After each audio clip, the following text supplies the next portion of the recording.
You probably imagine Marie Antoinette living in luxury, surrounded by perfume and silk, dining on cake while peasants starved. But tomorrow, if you woke up in her shoes, you'd be overwhelmed by the stench and unsanitary conditions by breakfast. Because here's what they don't teach you. The Queen of France was literally assaulted with waste from palace windows. This wasn't some rare accident. At Versailles, sewage seeped through the walls of her private kitchen, contaminating her food. Nobles routinely relieved themselves in the hallways she walked through. The stench was so overwhelming that foreign diplomats became physically ill on arrival. Today, we're diving into the absolutely insane reality of hygiene at history's most glamorous palace, where even being queen couldn't protect you from the nightmare of 18th century filth. We're talking about a palace built in the 1660s that housed over 10,000 people with exactly 0 functioning toilets. A place where the most powerful monarchy in Europe normalized living conditions that would horrify a modern prisoner. Today, we're exposing some of the most shocking aspects of daily life at Versailles that your history teacher definitely skipped. We'll start with Marie Antoinette's desperate attempts to stay clean in a palace of filth, then dive into the human waste catastrophe that turned hallways into sewers. You'll discover why covering everything in perfume made it worse, and the truly disturbing state of Louis XIV's deteriorating health. We'll explore how Versailles became Europe's largest center of inappropriate behavior, the insane moment when waste-colored fabrics became high fashion, and finally, how revolutionaries weaponized hygiene itself against the Queen. Trust me, by the end of this, you'll never complain about cleaning your bathroom again. Now let's start with what happens when 10,000 people lived in a palace with exactly 0 functioning toilets. Because here's what most people don't realize. Versailles was built on swampland with no sewage system. None. So where did all that human waste go? Everywhere. Literally everywhere. Courtiers would just relieve themselves in hallways, stairwells, behind curtains, in the gardens, anywhere they could find a semi-private corner. And I'm not talking about emergencies here. This was standard operating procedure. The most powerful nobles in France were using corners like animals. But the real nightmare wasn't just the random waste you'd encounter walking to dinner. It was what happened with the chamber pots. Picture this. It's 6 a.m. at Versailles, and thousands of chamber pots are being emptied. But here's the truly disturbing part. Emptied meant opening a window and tossing the contents out. No warning, no checking if anyone was below. Just fling and hope. On one documented morning in 1783, Marie Antoinette was walking to morning mass when a cascade of human waste rained down from an upper window, completely drenching her and her chaplain. Court records show the likely culprit was Madame du Barry, who claimed it was an accident, but witnesses reported hearing laughter from her apartments. The mathematics of this disaster are absolutely staggering. With 10,000 daily residents and 0 toilets, even conservative estimates suggest at least 20,000 pounds of human waste produced daily. Where did it all go? Here's what most people don't realize. Versailles was literally built on sand and marshland, chosen by Louis XIV because the land was cheap and he could hunt there. The palace foundations were already unstable, and adding tons of human waste to the equation turned the entire grounds into a putrid swamp. But wait, it gets worse. The window dumping system had an actual schedule. Upper floor residents were supposed to empty chamber pots between 6-7 a.m. and 10-11 p.m. But here's where it gets insane. Nobody followed the schedule. Diplomats' letters describe the constant danger of walking near the palace walls at any hour. The papal nuncio wrote to Rome that he had to carry an umbrella at all times, not for rain, but for the filth that falls from heaven at Versailles. Dead animals were routinely found throughout the palace grounds, and I'm not talking about natural deaths. These poor creatures had been struck by flying chamber pot contents and died from the impact or disease. Gardeners reported finding at least a dozen deceased animals weekly, mixed in with human waste in the formerly pristine gardens. The smell was so overwhelming that Louis XIV ordered the planting of thousands of orange trees, hoping their blossoms would mask the stench. Spoiler alert, it didn't work. The documented locations of regular waste disposal read like a horror story. The chapel stairwell was a favorite spot because it had dark corners. Imagine trying to pray while stepping over human waste. The Hall of Mirrors, yes, the famous gallery where they signed the Treaty of Versailles, had corners that servants called waste angles. because aristocrats would relieve themselves behind the curtains during long ceremonies. The most powerful people in Europe were literally using the most beautiful room in the palace as a toilet. Here's what's absolutely unhinged. There was actually a hierarchy to where you could relieve yourself. Dukes and princes claimed the best spots, alcoves with some privacy and ventilation. Lower nobles had to make do with stairwells and corridors. Servants were forbidden from using indoor locations and had to venture outside, even in winter. One footman froze to death in 1709 because he ventured too far from the palace, trying to find a private spot during a blizzard.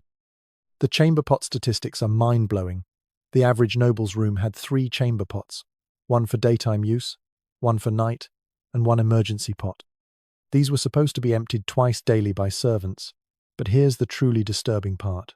Servants often forgot to empty the pots of nobles who treated them poorly. Imagine coming home to find your chamber pot had been festering for days as revenge for not tipping your valet. Foreign diplomats' reactions to Versailles smell a comedy gold if you have a dark sense of humour. The British ambassador wrote that the palace smelled like a battlefield after 3 days in the sun. The Spanish envoy reported that he became physically ill upon entering the palace and had to conduct his meeting in the Close gardens. The truly disturbing part? The French court was so used to the smell they didn't even notice anymore.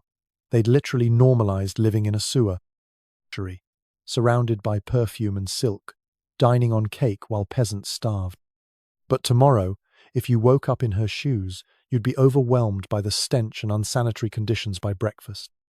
Because here's what they don't teach you. The Queen of France was literally assaulted with waste from palace windows. This wasn't some rare accident, splattered on her dress. The combination of bodily fluids, rotting organic matter, and whatever else people tossed in their pots created a toxic mixture that spread disease throughout the palace. Servant protocols for waste disposal were basically non-existent. While there were supposed designated areas for waste disposal, they were often a 20-minute walk from the palace. Servants, already overworked and underpaid, would dump waste wherever was convenient, behind bushes, in unused fountains, even in rival servants' quarters as pranks. One laundress was caught dumping chamber pots into the palace wells, contaminating the water supply. Her defense? Everyone else was doing it too. The economic cost of this sanitation failure was staggering. The palace spent more on perfume and cleaning attempts than most European cities spent on infrastructure. They hired teams of peasants whose only job was to shovel human waste from the gardens. These waste collectors were paid danger wages, triple the normal labourer rate, because so many died from disease. The truly disturbing part? This was considered a good job because it paid well. Think about the last time you were desperate for a bathroom. Now imagine that feeling, but the nearest toilet is a 40-minute carriage ride away. We lose our minds if a public restroom is out of order. These people just accepted that their palace was an open sewer. But here's the truly insane part. The human waste wasn't confined to hallways and chamber pots. It was literally seeping through the walls and contaminating everything, including the Queen's private spaces. If you thought stepping in human waste was bad, wait until you hear what was happening in Marie Antoinette's private kitchen. Because the Palace of Versailles had developed a special kind of nightmare, the sewage wasn't just on the floors, it was in the walls. The failing plumbing system meant that human waste regularly seeped through stone and mortar, dripping down walls and pooling on kitchen surfaces where the Queen's food was being prepared. Imagine opening your refrigerator and finding sewage had leaked all over your groceries. Except this wasn't a one-time plumbing disaster. This was Tuesday at Versailles. The documented kitchen contamination of 1784 reads like a horror movie script.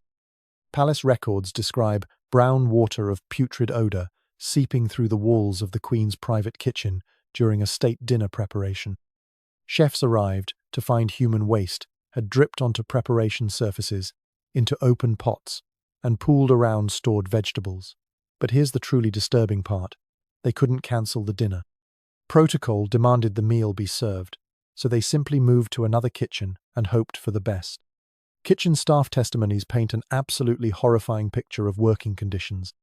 Jean-Baptiste Moustier, head chef to Marie Antoinette, wrote in his memoir that he regularly found evidence of human waste near food supplies. He described trying to prepare delicate pastries while sewage dripped from the ceiling. One pastry chef quit after finding waste had contaminated an entire batch of dough for the Queen's birthday cake.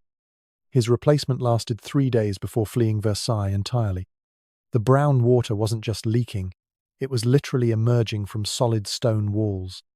Engineers discovered that decades of chamber pot dumping had created underground rivers of sewage that followed the path of least resistance, through cracks in the palace foundation and up through the walls. The limestone used to build Versailles was porous, acting like a giant sponge for human waste. The truly disturbing part?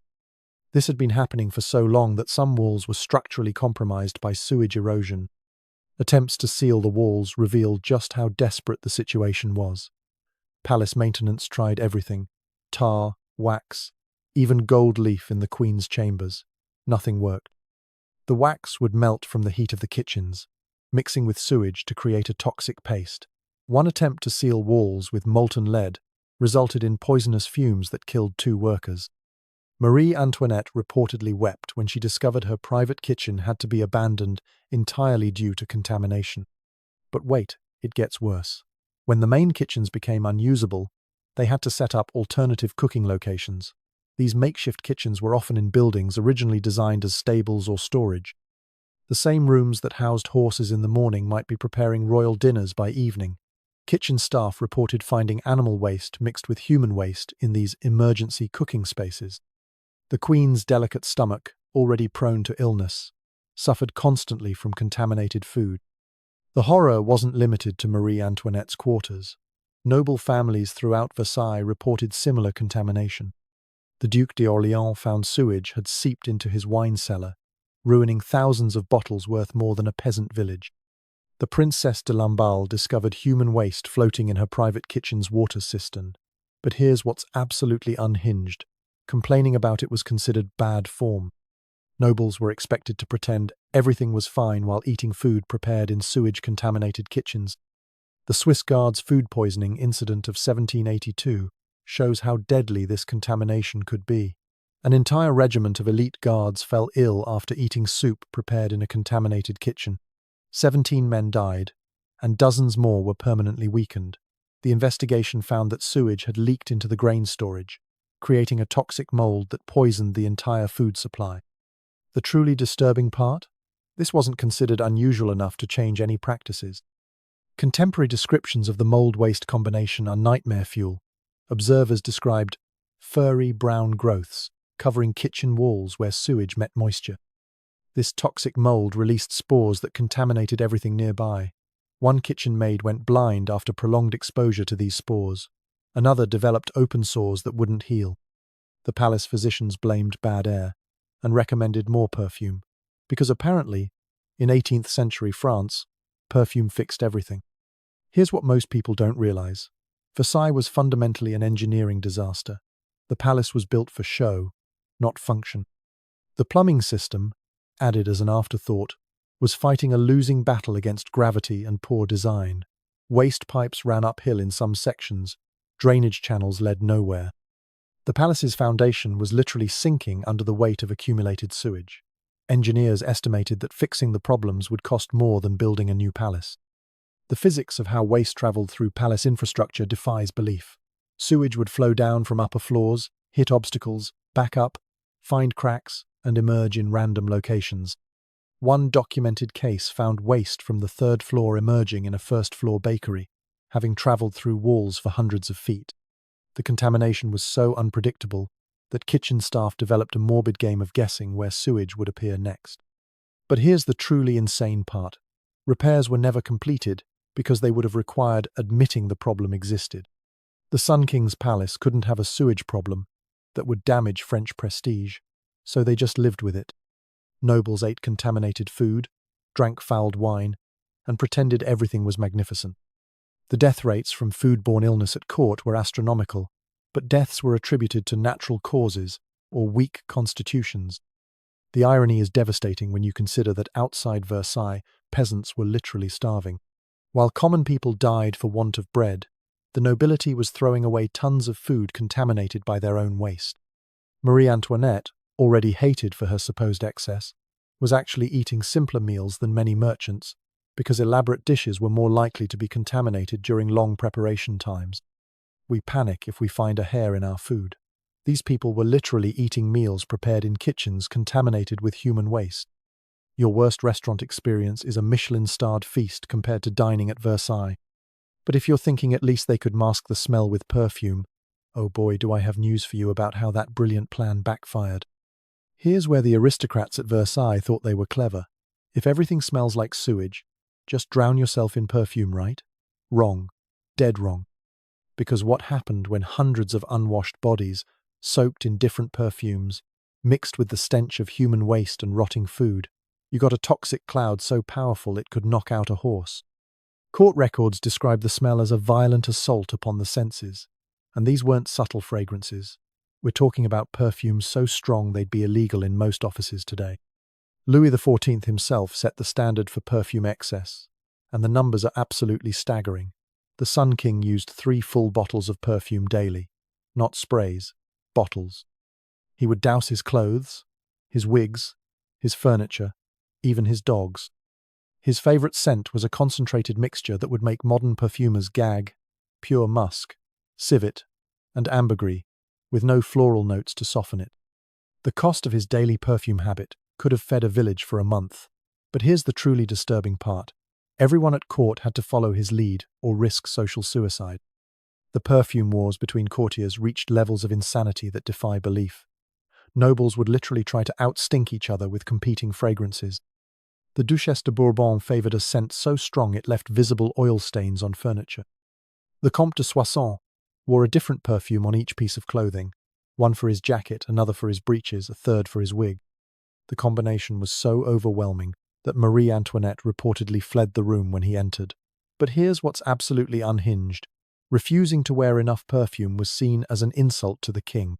Madame de Maintenon, Louis XIV's second wife, provides the most dramatic example of perfume overdose. She collapsed during a court ceremony, completely unconscious from the combined scents in the room. When physicians revived her, she immediately became violently ill from the overwhelming smell. But wait, it gets worse. Instead of reducing perfume use, the court decided she must have a weak constitution and increased their fragrances to prove their superiority. The mixing of scents created combinations that modern chemists would classify as toxic. Imagine hundreds of people, each wearing different animal-based perfumes, crammed into poorly ventilated rooms. The musk would react with the civet, creating new compounds. These would mix with the ambergris and human sweat to form what witnesses described as a thick, visible miasma. The truly disturbing part? This toxic cloud was considered fashionable. Here's what most people don't realize about Marie Antoinette in this perfumed hellscape. She actually preferred subtle floral scents. Her signature fragrance was a light combination of rose, violet, and orange blossom. In any other context, it would be considered elegant. At Versailles, it marked her as a foreign outsider who didn't understand French sophistication. Courtiers whispered that her weak perfume proved she was too Austrian to truly be Queen of France. The documented health effects of perfume exposure at Versailles read like a medical horror story. Courtiers reported constant headaches, difficulty breathing, and mysterious rashes. The Marquise de Créquy developed what modern doctors would recognize as severe chemical sensitivity, that she would break out in hives whenever exposed to strong scents. But here's the truly disturbing part. She couldn't avoid court without losing her position, so she suffered in silence, her skin constantly inflamed. The cost comparison between perfume and necessities shows how insane priorities had become. A single bottle of quality perfume cost more than a peasant family's yearly income. The annual perfume budget for Versailles exceeded what most French cities spent on infrastructure. While bridges crumbled and people starved, the nobility spent fortunes trying to smell better than sewage. The irony? It didn't work. Specific perfume ingredients revealed just how desperate they were. Musk came from deer glands. Civet was extracted from wild cat glands. Ambergris was whale secretions. These weren't pleasant scents, they were powerful, animalistic odors meant to overpower the stench of human waste. But here's what's absolutely bonkers. Mixing animal secretions with human filth created new, even worse smells. Visitors described it as what death might smell like if it were fashionable. The application methods were extreme beyond belief. Nobles didn't just spray perfume, they soaked their clothes in it. Wigs were dunked in scented oils until they dripped. Some courtiers wore perfume gloves, leather gloves soaked in scent for months until they reeked. The Duchess de Berry wore a dress that had been stored with perfumed sachets for so long it could be smelled 3 rooms away. The truly disturbing part? This was considered understated by Versailles standards. The perfume-waste combination created a unique hell. Imagine the worst bathroom smell you've encountered, then add 100 different colognes trying to cover it up. The mixture created new chemical compounds that burned the nose and throat. Foreign ambassadors reported bleeding noses after extended exposure. One British diplomat wrote that the smell of Versailles haunted him for months after returning to London. He could still taste it when he ate. Here's what's truly insane about the scent etiquette at Versailles. There were actual rules about which perfumes you could wear based on your rank. Dukes could wear musk. Counts were limited to floral scents. Using the wrong perfume was a serious social violation. The Chevalier de Lorraine was exiled from court for wearing a scent reserved for princes. Meanwhile, the palace reeked of human waste. But God forbid you wear the wrong perfume. The medical establishment's response to perfume-induced illness reveals the dangerous ignorance of the era. Court physicians diagnosed perfume headaches as an excess of humors and prescribed, wait for it, stronger perfumes. They believed powerful scents could purify the air of disease. The truly disturbing part? These were the most educated medical minds in France, and they were actively making people sicker. The connection between perfume and moral corruption became a revolutionary talking point. Revolutionaries later claimed the nobility's obsession with perfume proved their spiritual decay. They weren't entirely wrong. The desperate attempt to cover up physical filth with expensive scents perfectly symbolized the monarchy's approach to all problems: ignore the root cause and cover it with something expensive. Today, wearing too much cologne gets you side-eye on the subway. At Versailles, not wearing enough perfume meant social death. But while everyone was focused on masking the smell, the actual bodies underneath were rotting away, starting with the Sun King himself. Let's talk about what was happening under all that perfume and silk. Louis XIV, the most powerful man in Europe, the Sun King himself, was literally decomposing while still alive. By the time he died, he was completely toothless, riddled with parasites, and producing body odors so foul that courtiers had to be threatened with exile to stay in the same room. This is the man who only bathed twice in 72 years, remember? But the real horror story starts with his mouth. The timeline of Louis XIV's dental decay is absolutely staggering. By age 40, he had lost most of his teeth to rot. By 50, he was completely toothless. But here's the truly disturbing part. The tooth extraction process in the 1680s was so brutal that the royal surgeon accidentally removed part of his upper jaw. This created a hole between his mouth and nasal cavity. When the king drank soup, it would come out his nose. Imagine trying to maintain divine authority while food leaked from your nostrils. The connection between his dental decay and state decisions reveals how personal hygiene affected history. The constant pain from rotting teeth made Louis XIV increasingly cruel and paranoid. Historians now believe his decision to revoke the Edict of Nantes, which led to massive religious persecution, coincided with a particularly severe bout of dental pain. The king, who couldn't chew solid food, was literally making life or death decisions while in agony from self-inflicted dental disease.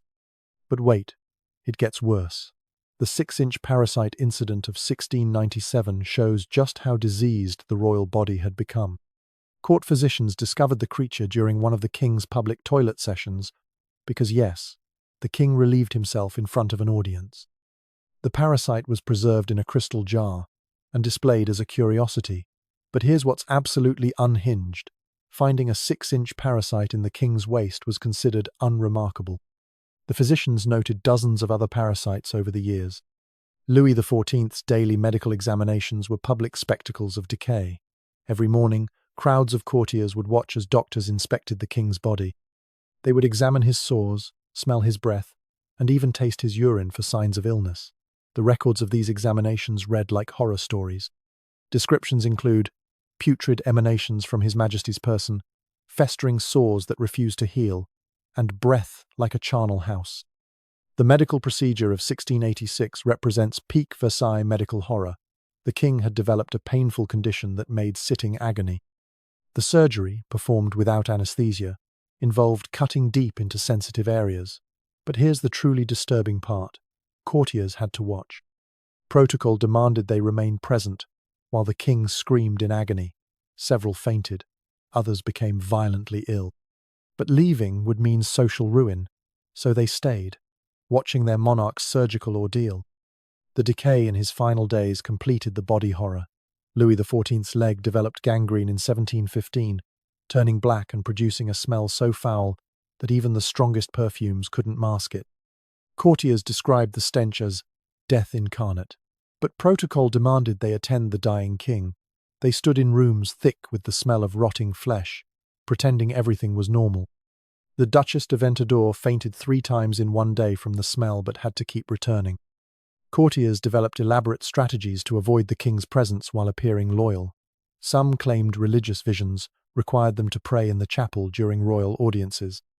Others feigned illnesses that conveniently flared up whenever they were summoned.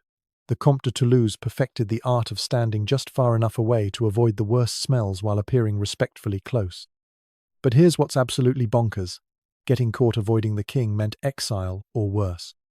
The king's breakfast conducted while using his commode epitomizes Versailles' insanity. Louis XIV would hold court while actively relieving himself, discussing matters of state between grunts of effort. Ambassadors had to present credentials while the king used his toilet. The smell was overwhelming, but showing disgust was treason. One diplomat described maintaining a pleasant expression while His Majesty relieved himself as the hardest thing he'd ever done. Documented quotes about the king's body odor from brave court contemporaries are shocking. The Duchesse d'Orléans, the king's sister-in-law, wrote to friends that His Majesty stinks like a rotting corpse. The Marquis de Sourches noted in his diary that approaching the king required the constitution of a battlefield surgeon. But here's the truly disturbing part. Saying this publicly would mean death, so everyone pretended the living corpse on the throne smelled like roses. The correlation between the king's physical decay and France's decline wasn't coincidental. As Louis XIV's body rotted, so did his judgment. Military disasters, economic collapse, and famine marked his final years. The man who built Versailles as a symbol of French glory was decomposing inside it. Foreign observers noted the symbolism. The palace reeked of decay, and so did the monarchy itself. His belief that bathing caused his illnesses reveals the deadly ignorance of the era. Louis XIV was convinced that his 2 childhood baths had weakened his constitution permanently. He believed water was poison and dirt was protective. As gangrene ate his leg, he refused washing, convinced it would make things worse. The most powerful man in Europe died, believing that hygiene was deadly. The king's decay didn't happen in isolation. His refusal to bathe set the standard for the entire court. Nobles competed to smell worse, believing it showed loyalty. The palace became a petri dish of disease, with the king as patient zero. The man who demanded to be called the Sun King was actually the center of a black hole of filth that consumed everyone around him. We go to the dentist twice a year and freak out about one cavity. This man ruled France while his teeth rotted out of his skull. But if you think the king's body was a disaster, wait until you hear about the moral rot that matched the physical decay. While Louis XIV was publicly preaching Catholic morality and condemning impropriety, the forests surrounding Versailles had turned into Europe's largest center of illicit activity. We're not talking about a few discrete encounters. This was an organized system involving thousands of people servicing everyone from stable boys to dukes. The same king who attended mass twice daily was running a palace where you couldn't walk through the gardens without stumbling over inappropriate behavior. The Parc aux Cerfs pavilion system reveals the industrial scale of palace impropriety. This wasn't just a building. It was an entire complex designed for illicit encounters. Official records show it employed over 200 women at its peak, with a rotating schedule to ensure variety. But here's the truly disturbing part. This was just the official establishment. The unofficial activity was exponentially larger. Police reports from the era paint an absolutely horrifying picture. In 1 week, in 1702, guards arrested 342 individuals engaged in inappropriate behavior in the palace gardens. That's nearly 50 per day. and those were just the ones caught. The guards eventually gave up trying to control it. One report states they found inappropriate pairs in every hedge, grove, and garden structure. The palace grounds had become a 24-hour outdoor market for vice. The economics of palace impropriety show how normalized it had become. Different locations had different rates. A quick encounter behind a hedge cost less than using one of the garden pavilions. Some entrepreneurial individuals rented out garden sheds by the hour. There was even a credit system for regular noble clients. The truly disturbing part? The palace administration knew about this and taxed it. They literally profited from vice while publicly condemning it. Noble wives finding their husbands in compromising situations became so common it was almost boring. The Duchesse de Bouillon discovered her husband in the gardens, in an inappropriate situation, and simply noted it in her diary without comment.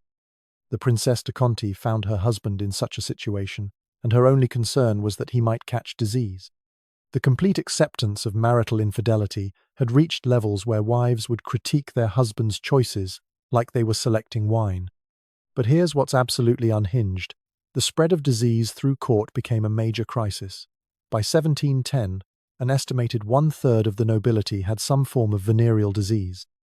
The symptoms were impossible to hide: facial lesions, hair loss, dementia. Yet the garden encounters continued.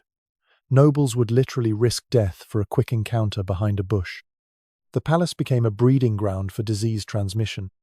Marie Antoinette's shock at garden encounters shows how extreme things had become. As a young bride, she wrote to her mother about accidentally discovering inappropriate behavior she couldn't even describe. She tried to have certain garden areas closed to prevent such encounters. The response? Nobles complained she was infringing on their traditional rights. Because apparently, public impropriety was a sacred aristocratic privilege. The designated areas had actually been mapped out. Gardeners knew which groves to avoid during certain hours. The Bosquet de la Reine was reserved for higher nobility. The Grove of Apollo was for military officers.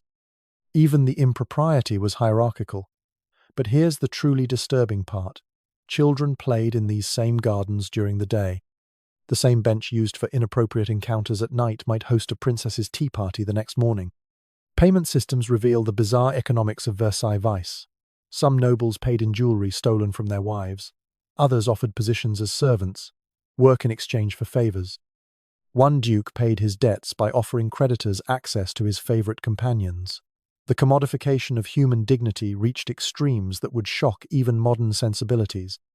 The morning cleanup of the gardens was a horror show. Servants would find evidence of the previous night's activities, abandoned clothing, and worse. One gardener's memoir describes finding noble insignia left behind by clients, which companions would later use for blackmail. The gardens that were supposed to represent French glory were littered with the evidence of its moral decay. Children born from garden encounters created a demographic crisis. Hundreds of babies were abandoned at the palace gates yearly. The nobles who fathered them felt no responsibility. These children, if they survived, joined the servant class, sometimes unknowingly serving their biological fathers. The cycle of exploitation perpetuated itself through generations. But here's what truly shows how insane things had gotten. Some nobles started competing over who could have the most public encounters. The Duc de Vendôme bragged about inappropriate behavior in the chapel garden during Easter Mass. The Comte de Charolais claimed to have used every grove in Versailles for illicit purposes.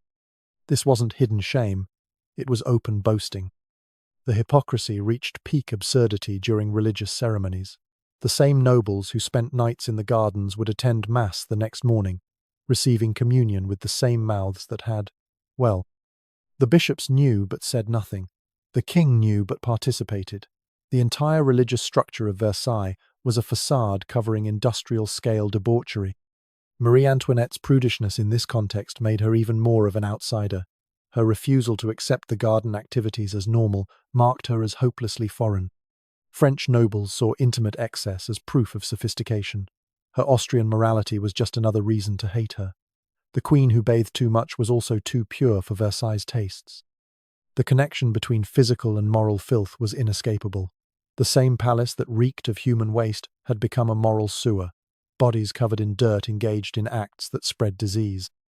The aristocracy that refused to bathe, was also unwilling to clean up its behavior.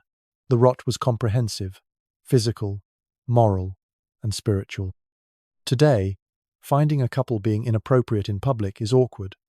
At Versailles, walking through the gardens meant navigating an obstacle course of active impropriety.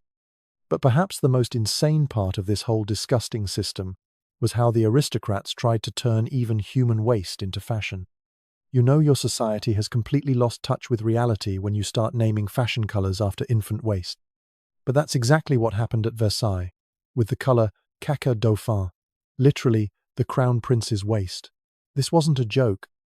Aristocrats would hold fabric swatches up to actual dirty diapers to ensure they got the exact shade of baby waste brown. This is peak Versailles insanity. The creation of caca dauphin as a fashion color started when Louis XVI and Marie Antoinette finally had their first son in 1781. The court was so obsessed with the royal baby that everything about him became fashionable, including the contents of his diapers. A courtier named the particular shade of brown found in the prince's soiled garments, and within weeks, every noble at Versailles wanted clothing in this exact hue. Dressmakers would literally be summoned to the royal nursery to color-match fabric to fresh waste. But caca dauphin was just the beginning of waste-inspired fashion. Other popular colors included puce, or flea, and boue de Paris, mood of Paris. The competition to name disgusting colors after bodily functions became a court obsession. The more repulsive the name, the more fashionable it became. Marie Antoinette's reaction to these trends reveals her continued position as an outsider. She reportedly wept when presented with a dress in caca dauphin, refusing to wear something named after her son's waist. This rejection was seen as another example of her foreign prudishness. French nobles couldn't understand why she wouldn't embrace the honor of wearing her baby's waist-colored silk. Her ladies-in-waiting had to lie and tell her it was called autumn brown to get her to wear it. The cost of these disgustingly named fabrics defies belief. A single dress in authentic caca dauphin could cost more than a peasant family would see in a lifetime. The dye process required specific ingredients to achieve the exact shade of baby waist, including actual gold powder to give it the proper sheen. Merchants made fortunes selling fabric that looked like human waste to nobles who lived in human waste. But here's what's absolutely bonkers. Courtiers would actually compare fabric swatches to real waste to ensure authenticity. The Duchesse de Polignac was known to carry samples of various waste products in her purse to verify colors while shopping. Fabric merchants kept chamber pots in their shops for color matching. The scene of elegantly dressed nobles holding silk up to fresh waste for comparison epitomizes Versailles' complete break with reality. The seamstresses and dyers forced to work with these concepts left horrifying accounts. One dressmaker wrote about having to handle actual waste to create dye samples. Another described noble women bringing in their children's soiled garments as color references. These artisans, already working in terrible conditions, now had to incorporate human waste into their creative process. Several quit the profession entirely rather than continue. International reactions to French waste fashion ranged from horror to mockery. British ambassadors wrote home about the French court's obsession with excrement-colored clothing. Spanish nobles refused to adopt the trends, calling them evidence of French degeneracy. German courts explicitly banned caca dauphin as offensive to good taste. But here's the truly disturbing part. French nobles saw this foreign disgust as evidence of their superior sophistication. The philosophical justifications for waste as beauty reveal the mental gymnastics of privilege. Court philosophers wrote treatises on how naming colors after bodily functions showed an enlightened acceptance of natural humanity. They argued that only the truly refined could appreciate beauty in the basest materials. One wrote that caca dauphin represented the transformation of the mundane into the sublime. They literally philosophized waste into high art. Contemporary satirists had a field day with these trends. Pamphlets circulated mocking nobles who dressed in waste and called it fashion. One famous cartoon showed aristocrats diving into a giant chamber pot to emerge wearing the latest styles. But here's what's absolutely unhinged. The nobles didn't care. They saw the mockery as jealousy from those who couldn't afford excrement-colored silk. The semiotics of waste in aristocratic culture went deeper than just fashion. By wearing colors named after bodily functions, Nobles were displaying their complete disconnection from normal human disgust. They were so removed from regular society that they could transform waste into status symbols. It was a power move. We're so wealthy and refined that we can make you admire our baby's bowel movements. But the psychology behind normalizing waste-based fashion reveals something darker. The aristocracy had lived in filth for so long that they'd lost all perspective. When your palace reeks of sewage, when you step over waste daily, when your food is contaminated with filth, why not wear it too? They'd normalized living in their own waste to such an extent that wearing it seemed logical. We name paint colors mushroom or taupe. They literally named them after human waste and thought it was sophisticated. This perfectly captures the complete insanity of Versailles, a place where the difference between fashion and filth had completely disappeared. But this disgusting decadence would soon have consequences. Here's the ultimate irony. The same Marie Antoinette who was mocked for bathing too much during her life was later slandered by revolutionaries for being filthy. Because when the French Revolution came, they weaponized hygiene itself. The truth didn't matter anymore. Cleanliness became political propaganda, and the queen who desperately tried to stay clean in a palace of filth was rebranded as the embodiment of aristocratic decay. Revolutionary pamphlets completely rewrote Marie Antoinette's hygiene habits. Publications that had once mocked her for daily bathing now claimed she only bathed once a month. They spread rumors that she smelled worse than a peasant, that her Austrian origins made her naturally unclean, that she spread disease through the palace. The same woman who spent fortunes on rosewater and custom perfumes was portrayed as reveling in filth. Facts became irrelevant. The narrative needed her to be dirty. So dirty she became. The deliberate propaganda campaign reveals how personal habits became political weapons. Revolutionaries understood that disgust was a powerful emotion. If they could make people physically disgusted by the queen, political hatred would follow. They published detailed accounts of her supposed filthiness. One pamphlet claimed she had lice so severe that servants refused to dress her. Another said she relieved herself in palace corridors.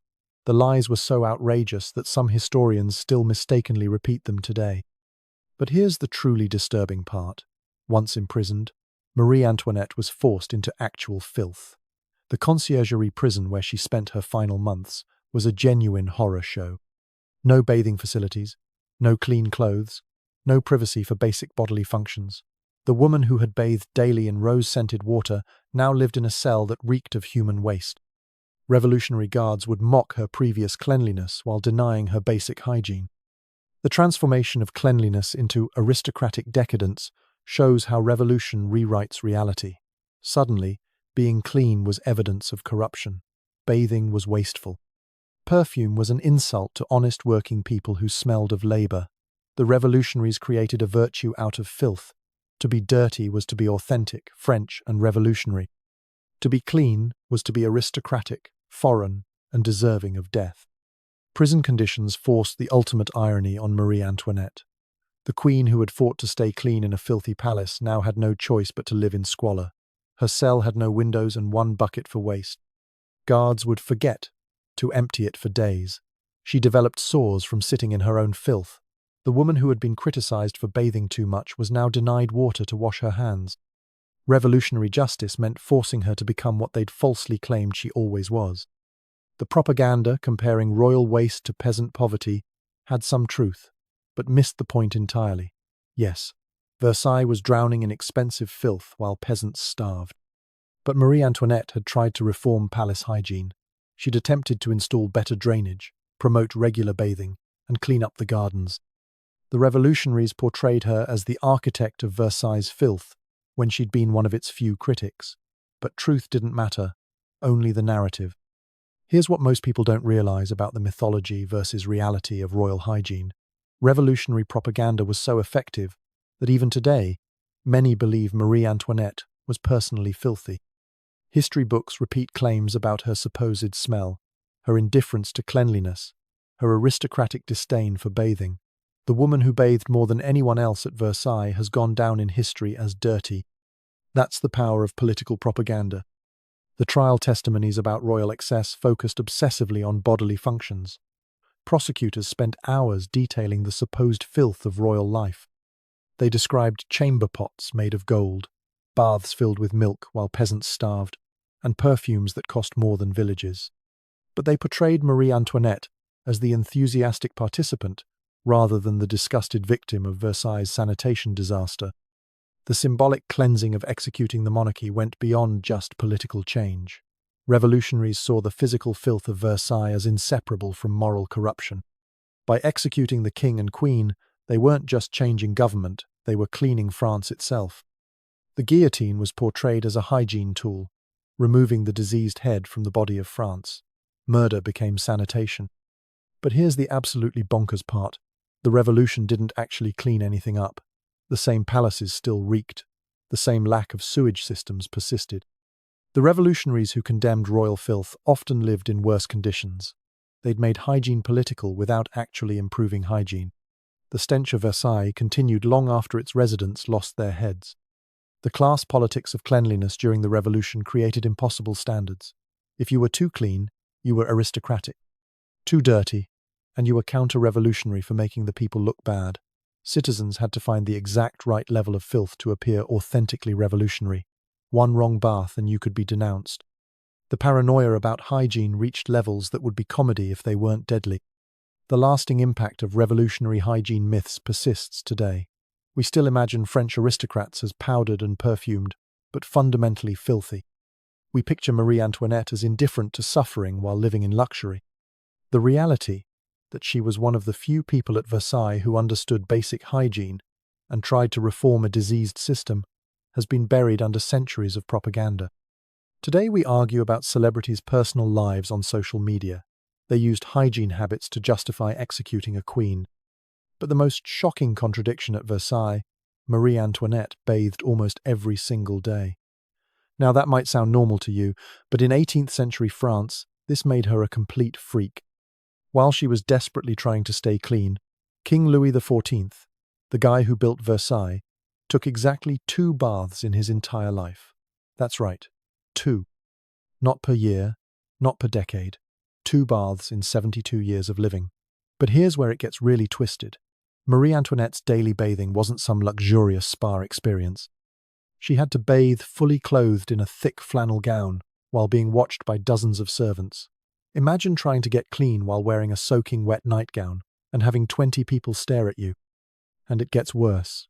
Much, much worse. Every morning at precisely 10 a.m., servants would wheel in a massive copper bathtub to the Queen's chambers. But wait, it gets more insane. Marie Antoinette couldn't just hop in like you do with your shower. First, she had to be dressed in a special bathing gown, a heavy flannel contraption that covered her from neck to ankle, with long sleeves down to her wrists. The fabric was so thick that when wet, it weighed nearly 20 pounds. Here's what most people don't realize. She had to have servants button her into this monstrosity because touching her own body, even to fasten buttons, was considered improper for a queen. The audience for this daily ritual was absolutely bonkers. At minimum, 4 ladies-in-waiting had to be present, along with 2 bath attendants who managed the water temperature and 1 official perfumer who would add scented oils. But that's not even the worst part. Any duchess or high-ranking noble woman had the right to attend the Queen's bath as a social event. Imagine trying to relax in a tub while a dozen aristocrats critiqued your bathing technique. The truly disturbing part? They would literally take notes on how she washed herself to gossip about later. Now compare this to her husband, Louis XVI. This man took exactly 43 baths in their entire 26-year marriage. That's less than 2 baths per year. The King of France bathed less frequently than most modern people shower in a month. Court records show he believed bathing weakened the body and invited disease. But here's where it gets absolutely unhinged. One morning, Marie Antoinette tried to eat breakfast while bathing to save time. The servants had to balance a silver tray over the bathwater while she ate pastries in her soaking wet flannel gown, surrounded by judgmental aristocrats. The Duchesse de Polignac later wrote that watching the Queen attempt to eat a croissant while water dripped down her face was the most undignified display she'd witnessed. The Queen's dedication to cleanliness went beyond just bathing. She commissioned custom perfume sachets, made from a recipe that would seem insane today: sweet almonds ground with pine nuts, lily bulbs, and imported vanilla pods. These weren't meant to smell nice. They were survival tools against the overwhelming stench of Versailles. She had them sewn into her undergarments, hidden in her wigs, and even tucked into her shoes. The truly disturbing part was why she needed them so desperately. You see, Marie Antoinette wasn't French. She was Austrian, and apparently, Austrians had this weird habit of believing in basic hygiene. When she arrived at Versailles at age 14, she was horrified to discover that the French court viewed bathing as suspicious, foreign, and even Protestant. Madame de Pompadour, one of the most powerful women at court, was reportedly appalled by the young queen's Germanic obsession with water. She spread rumors that Marie Antoinette's daily bathing was proof she was hiding something, because why else would someone need to wash so often unless they were unusually dirty? But wait, it gets worse. The court physicians, and I'm not making this up, officially warned Marie Antoinette that her bathing habit was potentially deadly. They believed hot water opened the pores, allowing corrupt air to enter the body and cause everything from plague to madness. Dr. Lassagne, the royal physician, wrote a formal letter begging her to limit bathing to once per month, for the sake of the monarchy. The medical theory of the time held that a layer of dirt and oil on the skin was actually protective, like a natural armor against disease. The truly disturbing part? These were the most educated doctors in France. The Catholic Church made everything worse by declaring that bathing promoted vanity and sensuality. Priests at Versailles preached that excessive cleanliness was a sign of moral weakness. Here's what most people don't realize. Being too clean was literally considered a sin. The Queen's own confessor suggested her daily bathing was why she struggled to conceive children in her early marriage. Because apparently, God preferred dirty people. What's absolutely bonkers is how Marie Antoinette's basic hygiene became a political issue. Pamphlets circulated accusing her of washing away her French identity with her Austrian bathing habits. Critics claimed she was intentionally insulting French culture by implying they were dirty. The irony? They were absolutely filthy, and proud of it. One courtier, the Comte de Maurepas, supposedly hadn't bathed in 3 years and bragged about it as a sign of his pure French blood. The Queen tried to find middle ground by adding French touches to her bathing routine. She started using rose petals from the palace gardens and French lavender oil. But here's where it gets twisted. Even this backfired. Her critics claimed she was wasting valuable flowers that could be used for perfume production. In a palace where people routinely relieved themselves in corners, they were upset about rose petals in bathwater. Imagine being criticized for taking a daily shower. Today, we'd call someone who bathes twice a year mentally ill, but at Versailles, Marie Antoinette was the weirdo for wanting to be clean. We complain about having to share a bathroom with one roommate. She couldn't even bathe without an audience rating her every move. But the lasting legacy of Versailles' filth goes beyond just Marie Antoinette. Remember when I told you that waking up as Marie Antoinette would mean drowning in waste by breakfast? Now you understand that wasn't hyperbole, it was Tuesday at Versailles. The Queen of France, the woman who desperately bathed daily in a futile attempt to stay clean, couldn't escape the fundamental truth. Versailles was a glittering cesspool where human waste literally seeped through palace walls. The most powerful people in Europe willingly lived in conditions that would horrify a modern prisoner. They stepped over piles of waste in hallways, dumped chamber pots from windows, and named fashion colors after baby waste, all while pretending this was the height of civilization. What Versailles really teaches us isn't just about hygiene, it's about how human beings can normalize absolutely anything. These weren't stupid people. They were educated, cultured, intelligent individuals who convinced themselves that living in their own waste was acceptable because everyone else was doing it. They created elaborate justifications, medical, religious, social, for their disgusting reality. Sound familiar? Maybe we don't live in physical filth, but how many toxic systems do we accept as just the way things are? Versailles reminds us that humans will adapt to any horror if it means maintaining their position in the hierarchy. Next time you're annoyed about cleaning your bathroom, remember that you live better than the Queen of France. Your toilet works. Your shower is private. Your kitchen isn't contaminated with sewage. You can bathe without an audience. These basic dignities that we take completely for granted were unimaginable luxuries at history's most magnificent palace.